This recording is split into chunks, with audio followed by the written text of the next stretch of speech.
Trump seems to be doing, from tweeting people to buy stock and then later announcing his development on taxes. If people are pissed about insider trading here at the House, look at what's happening at the White House right now and with the Republican Party. Do you think he knew what he was doing when he sent out that message about stocks before he made the announcement? It sure seemed like he did. I don't think that it was a coincidence. I don't think that Trump just coincidentally said buy stocks and then shortly later made an announcement that dramatically inflated and dramatically raised a lot of these asset prices. And, I've heard murmurings on the floor that there may have been people that knew that this was coming. And I'm very interested in seeing some of the stock disclosures that come out when those reports are due. And I'm very interested in what members of Congress have been buying and trading stocks in the last 24 hours prior to this tariff announcement. All right, with us now, CNN senior political commentator and Republican strategist David Urban and Democratic strategist Chuck Rocha. Let's go over some of the headlines and leads in today's papers. The Washington Post, Trump blinked. Wall Street Journal opinion, Trump blinks. The New York Times lead says bond yields calls Mr. Trump to blink. The Financial Times, why did Donald Trump buckle? And just for the sugar on top here, Politico says getting yippy with it, and Puck says unliberation day. So David Urban, blink, blink, buckle. But as Kate Baldwin asked this morning, was this all bungled? No, John, I don't think it was bungled. I think that the markets got a little skittish. I think that the House and Senate are working diligently to get this tax bill done and get some things pushed through. I think that if the markets stepped back and just were a bit more patient and paused, the administration was getting a lot of good things done. They have a stable coin bill getting done, which is going to really make the U.S. dollar much stronger globally. So I think taking the totality, the administration is moving forward in a pretty good direction. However, the bond markets, as you noted there, really put a scare into the administration. I think when the cost of borrowing for the federal government goes way, way up and the U.S. dollar doesn't become the reserve currency, which is what it looks like when you have a bond market sell-off like it was happening, I think that's what caused the pause button to be pushed. Shouldn't they have known that was going to happen? I'm sorry? Shouldn't they have known that is what was going to happen? Well, John, as they say in Spinal Tap, it's their not their job to be excused as Nigel. Go ahead. Yeah, listen, if anybody can predict the markets like that, let me know, and I'll go follow them and invest with them. No, I don't think they can predict how the bond market, what's going to happen globally with the bond market. I don't think that's The president put out a post on Truth really Social at, what was it, 9:18 a.m., or 9:37 a.m., I should say, where he said, this is a great time to buy. And then, of course, after 1 p.m., he announced the pause or the blinking on some of the tariffs there. Do you have any questions about the timing there? Was he telling people, was he tipping people off?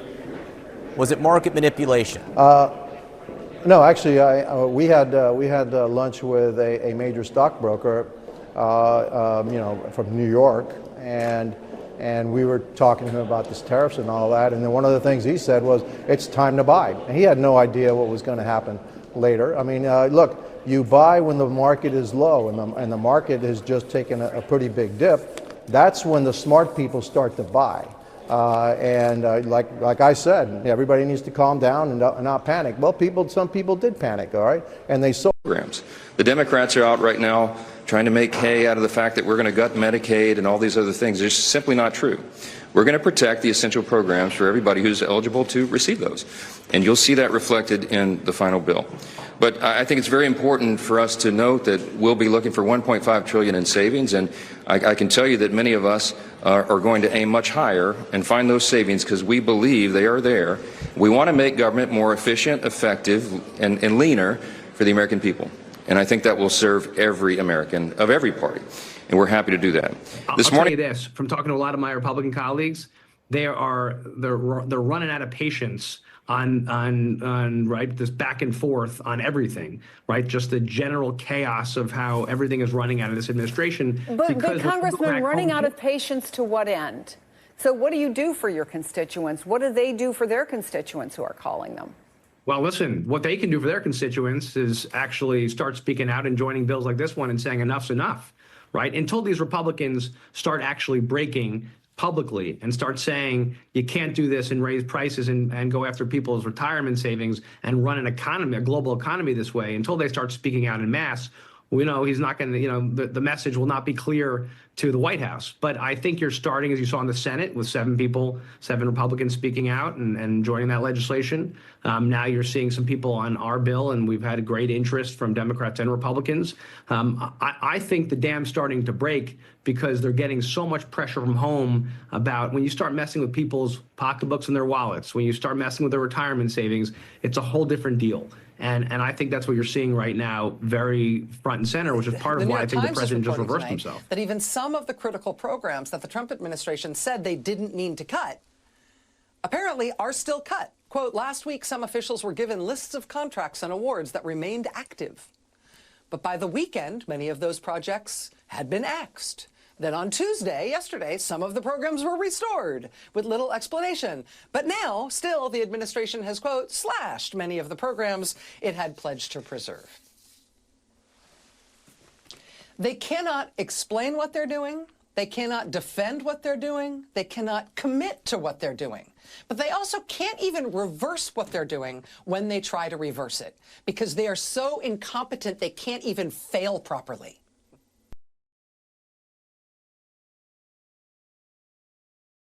What was that? The 90-day pause, or more commonly known as The World Burns, starring none other than the tariff man himself, Donald J. Trump, and his, the sidekicks we call the ever-dramatic Fox News, cameo appearances from Elon Musk, and the economic jailbird himself, Peter Navarro. Fox News is kind of divided into 2 bits. Some of it hate what's going on, they live in the real world, and 95% of it are so far up his own back. Just up Trump's backside. Is this real life or just fantasy? There's a question. 90-day halt on tariffs for everyone. Yes, everyone except China, which just got slapped with a whopping, was it 125%, 4,000%? Who knows what figure it's going to be Thursday, Wednesday. To me, it's kind of become like watching a game show host deciding who gets a car and who gets a goat hidden behind a curtain. And China, they got the goat. And as I said, over at Fox News, it's a different story. Some of them are painting this tariff pause as a second coming. Headlines, breaking news, pundits praising Trump's strategic genius. It's as if Trump just saved the economy, parted the Red Sea, and discovered a cure for the common cold. But not really a cure for where AWR Melania is. And he did it all before breakfast. Elon Musk and Peter Navarro. I don't know where to start. Musk doesn't like Navarro, doesn't like tariffs, and is moaning about it. Whereas Navarro is suddenly like, he's being reinvented. Let's power cars with a combustion of fuel coming out of Navarro's mouth. I mean, I don't know. He's just spinning it. Between him and Levette, they could be a DJ at a nightclub the way they're just spinning this trade dynamic mess. And the craziest thing about all of this is Twitter is like a battleground right now of hashtags and hot takes. Tariff man is trending with memes of Trump, the art of the deal, all of that stuff. And 90-day finance. I'll get the joke out eventually. Trump and Xi Jinping are in an uneasy reality TV marriage, which is kind of being brokered by, I would say, a bemused-looking Elon Musk. MESS. And don't forget, Howard Lutnick, the man who he's got a lot in common with the average millionaire on the street. He's like a bobblehead that's just had a double espresso, nodding. He's probably calling it a genius move. Although I'm sure a few days ago he would say there'd be no pause. But he's just turning pause today into the next big thing. Where's it all going to end? What happens next? I mean, it's like we are trusting the guy with the tariffs who makes a casino go bust. Google it. He made Mr. 90-day tariff man he made the casino go bust. It's less about trade balance and probably in his world more about the balance of his truth social posts. It's a tale of distraction, a sleight of hand to keep us all guessing, while nothing really changes today, maybe tomorrow. It's kind of the equivalent of a dad joke. It's so bad, it's just really bad. It's probably best we all forget it. It's like an episode of Global Economics turned sitcom. Pop some popcorn and wait for the next X or tweet to drop. It's kind of like are they just trying to trend? Do they think if you're not trending on a social media platform, you're not governing? Is that what they want? Because I generally do not know what's going to happen next. Will Tariff Man's gamut pay off?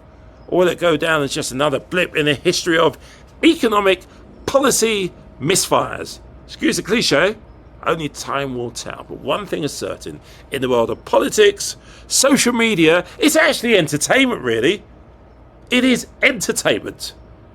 It's costing us all a fortune to watch, but hey, there's no such thing as a free streaming service, or let's call it a free screaming service these days.